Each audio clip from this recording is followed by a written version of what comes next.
population of elk currently averages 2,000 elk, and that average has been growing 4% each year. Due to seasonal fluctuation, the population is oscillating. So we know oscillation means it's going up and down, so therefore it is related to sine or cosine, from 50 below average in the winter to 50 above average in the summer.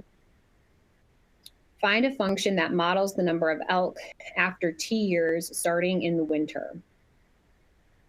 So if we're starting in the winter, we're starting at the low part of our graph. We're not starting at the high part. So when we're thinking about this, we're going to be thinking about the opposite of cosine, so flipped cosine. So we're not starting at the high point, we're starting at the low point. So I do know that we need to start with cosine, right? Sine starts, the graph starts at the midline. We're starting at the low point. So we need to use the opposite of cosine. We also know that it's growing exponentially because of the 4% each year. So the average, we need the pen feature.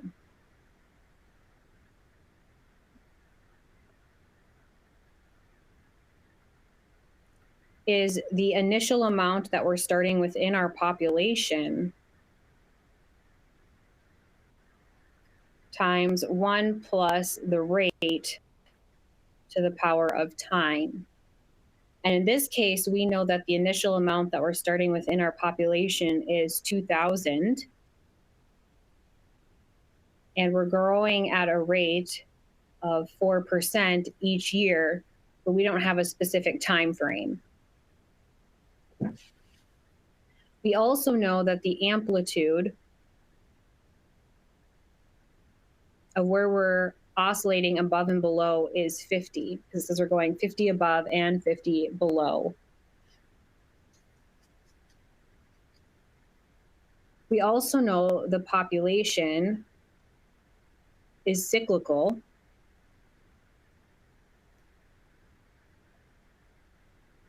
and it's 1 year.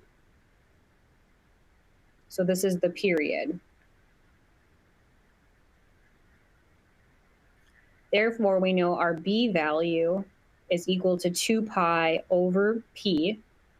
And in this case, our P is 1 year, so just 2 pi.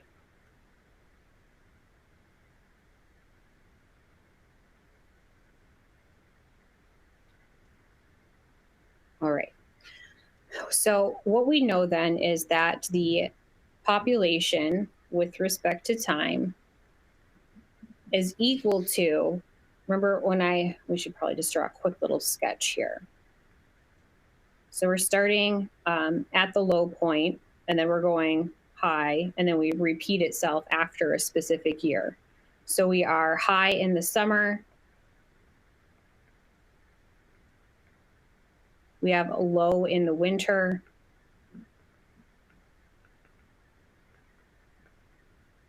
And since we're starting at the low point instead of the midline, we know we're going to be starting at negative cosine.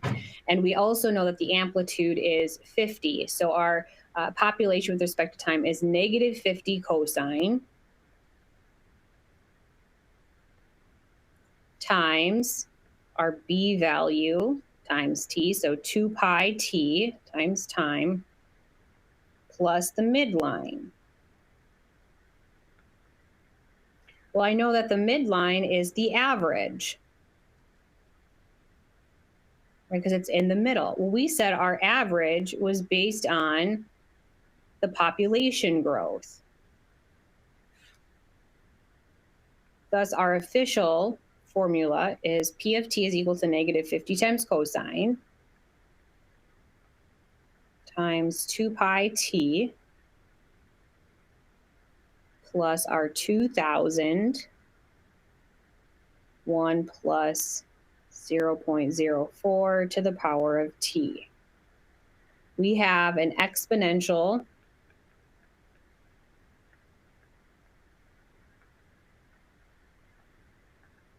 changing midline. So what I drew on the left-hand side was just a picture of what's happening, just to get an idea of what we're starting with respect to either sine or cosine. However, on slide 2, I actually graphed it. And I graphed it exactly as I saw it. And instead of using t, I used x, of course, so that it would graph appropriately utilizing Desmos. Notice it is fluctuating a lot, right? And this is over many years, right? Because significantly, but it does look exponential, right? So it is oscillating up and down as it's going in an exponential pattern. So when we change the midline, a function of the form as given, a times sine of b of t, or it could be cosine, of course, will oscillate above and below the average depending upon the type of function. So let's say we have a linear function. Our graph will look like the following. And our graph equation will be something like f of t is equal to a, the amplitude times sine or cosine, of course, times b of t plus mt plus b, right? Because that would be mx plus b, mt plus b, as that would be our linear equation. If it's an exponential midline, similar to what we just did here, our function might look f of t is equal to a times sine or cosine of b or t plus the midline of ab to the power of t. Or it even could be quadratic, where it has that U-shaped pattern. And its parent function is f of t times is equal to a times sine of bt plus at squared, or at squared plus bt plus c, whatever it might be for that quadratic. So let's take a closer look at another example. It says that find a function that has a linear midline. So when we think about linear midline, we know it's going to look something like this, right? It's linear in the way that it is growing. Of the form a times sine of, it's giving us what our b should be, so pi over 2t plus mt plus b, and it passes through the given points. All right, so let's look at what our new period is first, because notice it's giving us pi over 2.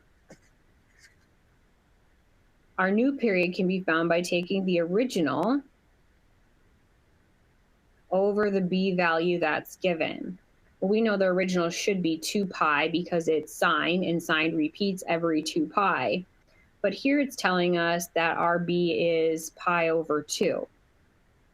So pi over 2 can go into 2 pi 4 times. So I graph these points here. Let's say 0, 5 would be about here.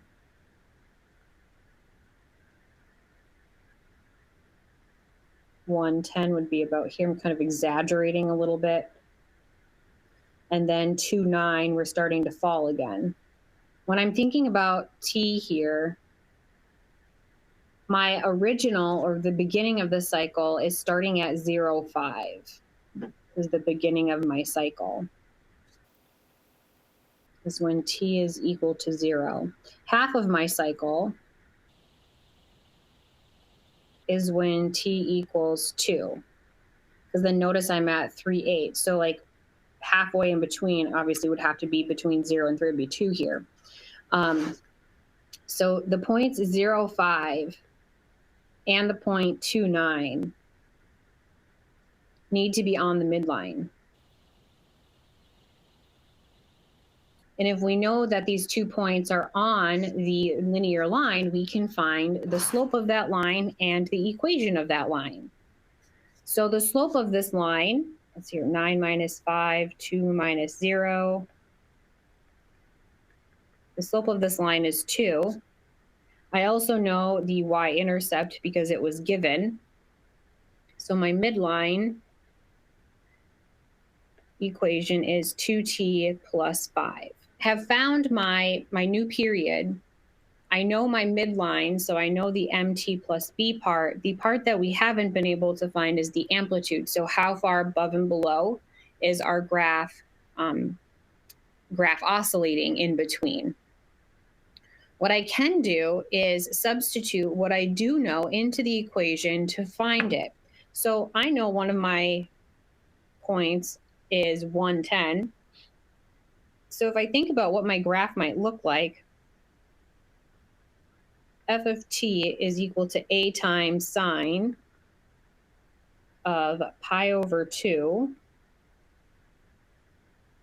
times 1 plus 2t plus 5. Oops, I jumped ahead. That should be just t. Let's use one of our points that we know in order to solve for a. So let's substitute f of 1 in. A times sine pi over 2 times 1 plus 2 times 1 plus 5. Well, I know that sine of pi over 2 is 1 when I evaluate, which is kind of why I chose 1, because I could evaluate sine at that value. I know that f of 1 has to be 10 because it tells us. So therefore, 10 is equal to a plus 5, 6, 7, 7. Thus, a has to be 3. Now we have found everything in which we need in order to write the full equation. So f of t is equal to 3, the a we just found, times sine pi over 2t plus 2t plus 5. So our midline is the linear midline. We found it using the equation they wanted us to, using sine with pi over 2t. We used the new period of 4 to determine how long our cycle is. And so since I know it's between 0 and 4, we started at the beginning of 0. We knew the halfway point had to be 2. Between 0 and 4 is 2. Found those 2 points that were given in order to find the midline and then solve for a. Kind of recap what we did all together with this particular one. A lot of moving parts. And then I graphed it so that I could verify that those points were in fact on my graph. So I've got the 3 times sine of pi over 2 times x here, plus the midline of 2x plus 5. And then I just plotted the 4 points because it did tell me that the points had to be on the graph. I plotted just the 4 points in Desmos, and then I labeled them, and I did verify that each one of them landed on my graph. So you probably could try, if I had a nice straight ruler here, I could connect these points together, and I could see that my midline does in fact go through the sine function itself, which is kind of a cool way to see it happening. The number of tourists visiting a ski and hiking resort averages 4,000 people annually and oscillates seasonally by 1,000 above and below the average. Due to a marketing campaign, the average number of tourists has been increasing by 200 each year. Write an equation for the number of tourists after a specific number of years, beginning at the peak of the season. So here we're beginning at the peak of the season. So within that peak of the season, we're starting at the high point. We're not starting at the middle, we're starting at the high point. Since we're starting at the highest point, I know I'm going to be utilizing cosine. What do we know about this then? The picture is super helpful for us because we can see that it is increasing linearly. So we are oscillating in between the season. We know then that since it's oscillating seasonally, our B is 2 pi over 1 year. So 2 pi to complete one oscillation, one full year. We know that our A has to be 1,000. Our amplitude is 1,000 because it tells us we go 1,000 above and below the average. So A is 1,000. We know we're starting at cosine. Let's see here, the number of tourists with respect to years is 1,000. We're starting at the top of cosine, so it's a positive cosine, times our b value with respect to time, plus the midline. Now, when we think about the midline, this is the average, and the average is increasing on a number each year. So our first problem, we were increasing by a percentage, and so we knew that was directly related to exponential increase. Here, we're just growing by 200 each year. So our average is equal to the 4,000 that we started with, plus another, it says 200 each year. This then is our midline, because we know the midline is the average. Thus, our full equation is n of t times 1,000, 2 pi t plus the 4,000 plus 200t, or of course 200t plus 4,000. Obviously doesn't matter. I did the 4,000 first simply because it told me that we started with 4,000 and then we're adding 200 each year beyond that. Now that we can see how this works, it's asking us to, given the function g of x is equal to x squared minus 1 plus 8 times cosine of x, describe the midline and amplitude using words. Right now this is backwards, right? So I'm just going to rewrite it so that my cosine is up front, and then my midline is in the back.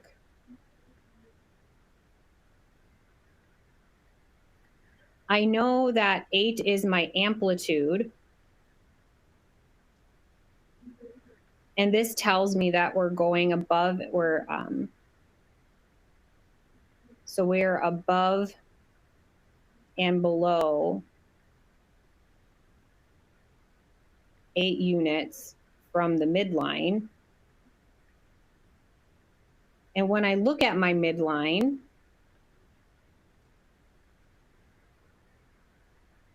you would probably agree that this is a quadratic, right? Shifted down 1 unit, but it's a smiley face quadratic.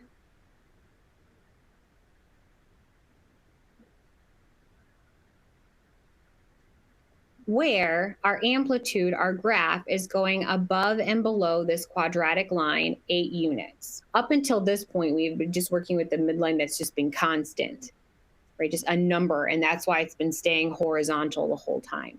And so by obviously changing the type of midline that we have will change the way the graph will look and appear. But we also can change the amplitude. We can change not only the amplitude, but we also can change the midline and amplitude at the same time. Again, up until this point, we have just had an amplitude like 8, just a constant. But what if I change the amplitude to a function, right? What if I change the amplitude to a linear amplitude, or an exponential amplitude, or even a quadratic? So if I have a linear amplitude, hang with me here, our function will look something like putting a mt plus b in front as our amplitude times the function itself, bt. And this is assuming our midline is back to the constant. Similarly, with our exponential, it will look like f of t is equal to ab to the power of t times sine of bt. Again, assuming our midline is constant. We know it doesn't always have to be, but it could be. And then notice with our quadratic how we can still see that dip, either above or below.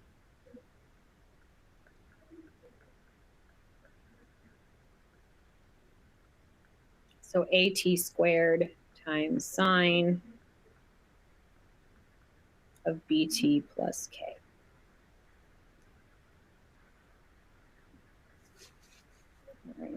Our next example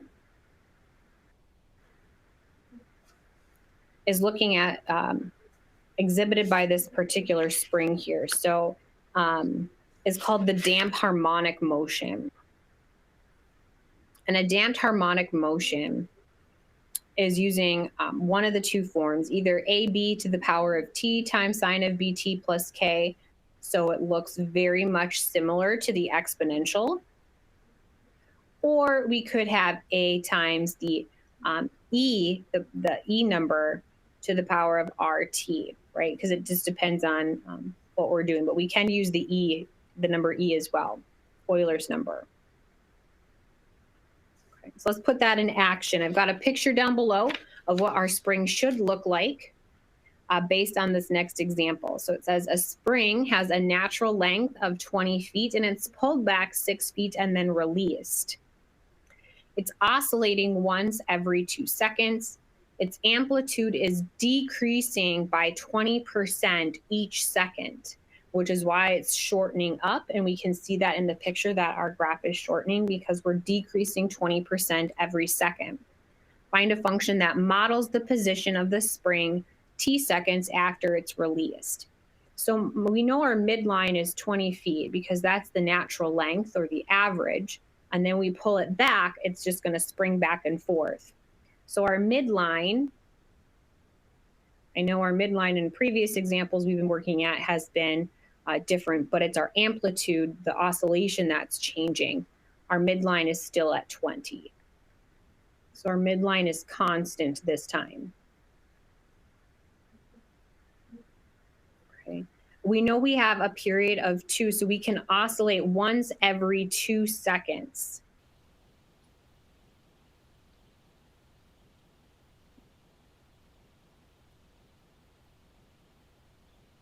Therefore, we know our B value is 2 pi divided by our period of 2, which reduces to pi. Since we are starting furthest from the wall, we're pulling it back. We're starting furthest away. We're going to be utilizing the cosine function. I also know that this is exponential, and since we're 6 feet away, this will help me with my amplitude portion. Where did we start? And we're reducing 20% each second. This tells me that my A value starts at 6, but then we are reducing 20% to the power of every second that passes. Now we have everything that we need to write our function. So our A value is, well, we should use it f of t.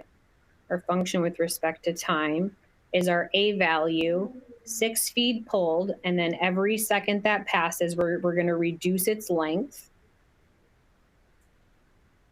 times cosine. We know we're starting the furthest away. We're not starting at the midline. We're starting the furthest away. So cosine times our B value with respect to time plus the midline, the average length, the natural length of our line. So notice I did pop that into decimals. I did take the 1 minus 0.2, which is obviously 8/10, put that into decimals for us, and saw that the picture certainly depicts what my graph is doing as the function is modeling where the spring is every second that passes. And I see that it is oscillating to reach that natural length of 20 as our midline. So that's why it's a horizontal and not exponential. Our spring action is exponential.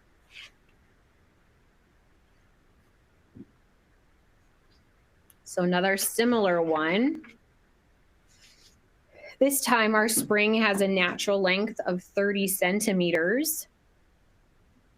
So we already know our midline here. And we're pulling it out and releasing it. So we're furthest away. It's oscillating 4 times per second.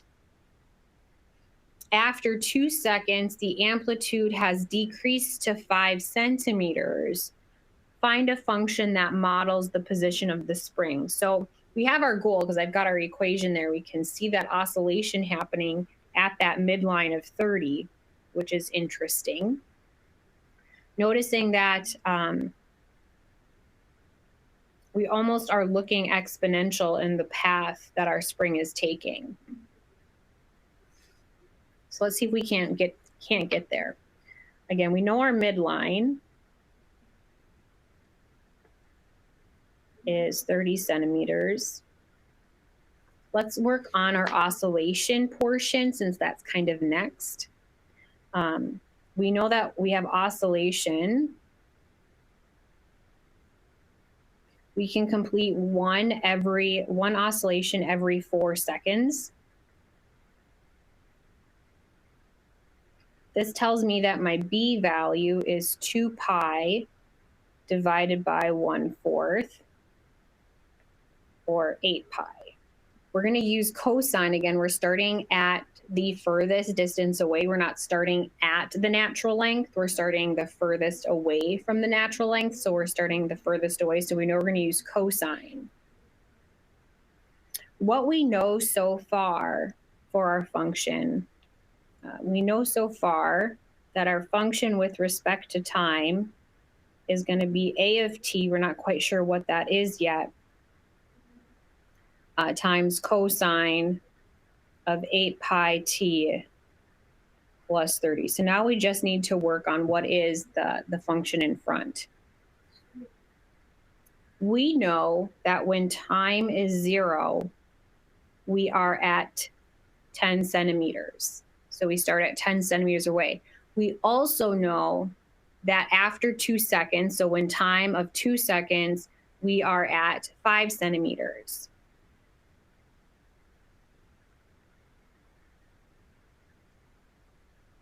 Based on the type of problem this is, and knowing that our spring is more exponential in nature, this must be exponential based on the facts given. Otherwise, it would tell us that it's a linear or it's quadratic or something of that.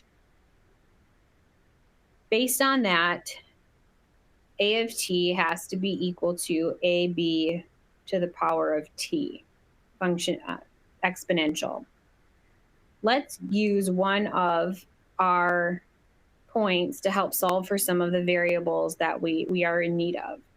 So 10 would have to be equal to ab to the power of 0. That means b to the power of 0 is just 1, so a has to be 10. So what is b?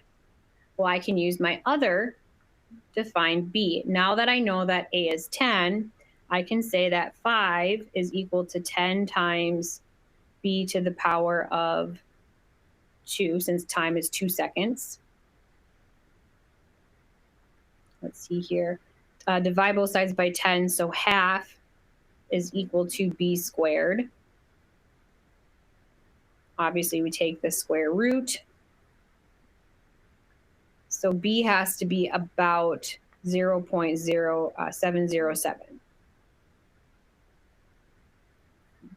Now, since I know that a of t is equal to 10, our little a, times the b value we just found, 0.707 to the power of t. We've got our amplitude that is modeling after a exponential function. We have our cosine and we have our midline. We have everything we need to create the equation. Thus, function with respect to time, 10 times 0.707 to the power of t times cosine of 8 pi t plus 30. So they're getting kind of intense with what we can do with them. And then the picture down below, which definitely mitigates what we're doing here. A certain stock started at a high value of $7 per share. It's oscillating monthly above and below the average, with the oscillation decreasing by 2% per year. However, it tells us that the average started at $4 per share. and has grown linearly by 50 cents per year. Okay, so we've got a lot of things happening here. This one appears as if we're going to be having a oscillation decreasing by 2%. So that oscillation is going to be decreasing by an amplitude that is exponential. But the average value, so our average point, our midline, is increasing by 50 cents per share per year, and it's linear. So we have a linear growth. At the same time, we have oscillation that is a decreasing by exponential decrease. So we've got two different things happening here. Find a formula for the midline and for the amplitude, and then we'll write the equation of it. So let's look at our midline first.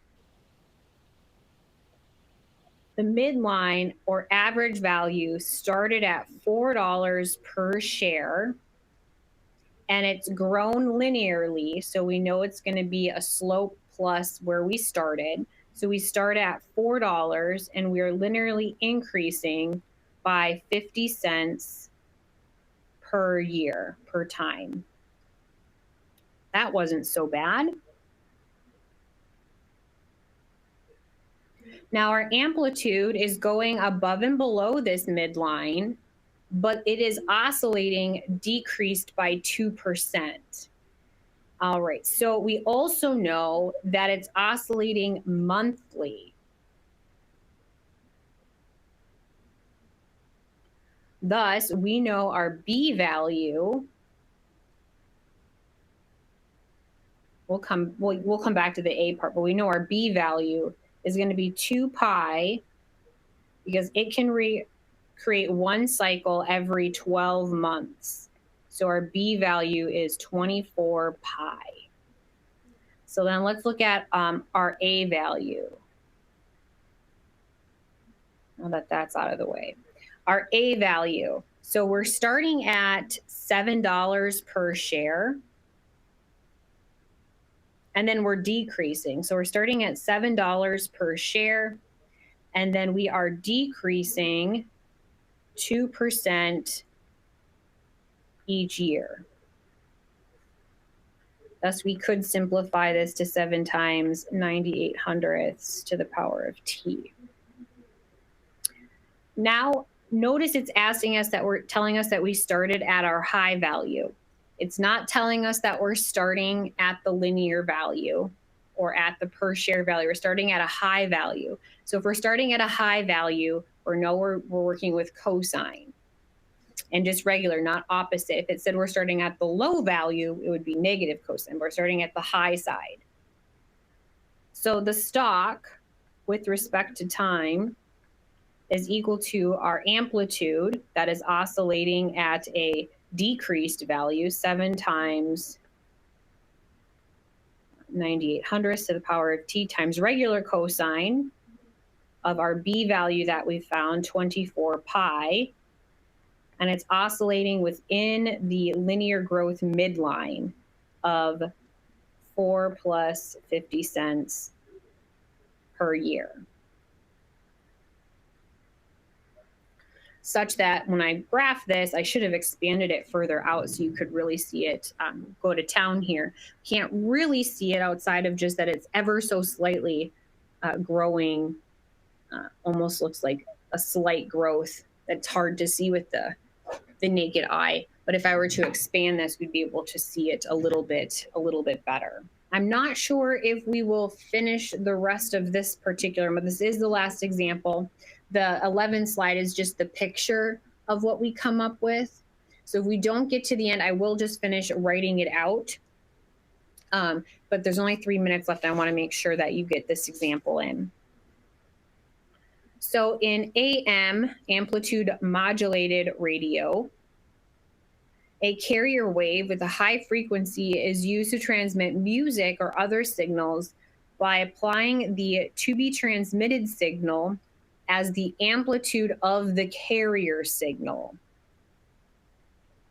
Amplitude of, we know of means to multiply, carrier signal. So the amplitude times the carrier signal. A music note with frequency 100 hertz, which is hertz is equal to cycles per second, is to be carried on a wave that has a frequency of 2 kilohertz, which is 1,000 cycles per second. If the musical wave has an amplitude of 3, write a function describing the broadcast wave. Let's start with the carrier wave. We know that 2 kilohertz is equal to then 2,000 cycles per second.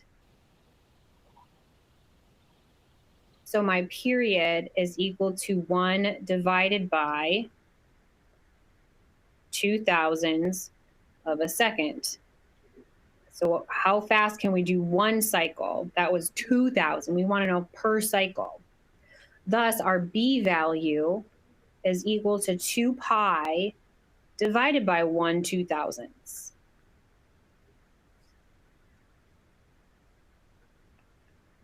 Which gives us 4,000 pi. Okay. Now, it's not telling us whether we're starting at sine or cosine. It's giving us no indication if we're starting at the high point, the low point. To say high frequency, but high frequency is just like the sound. It's not specific to the location. And so we could use sine or cosine.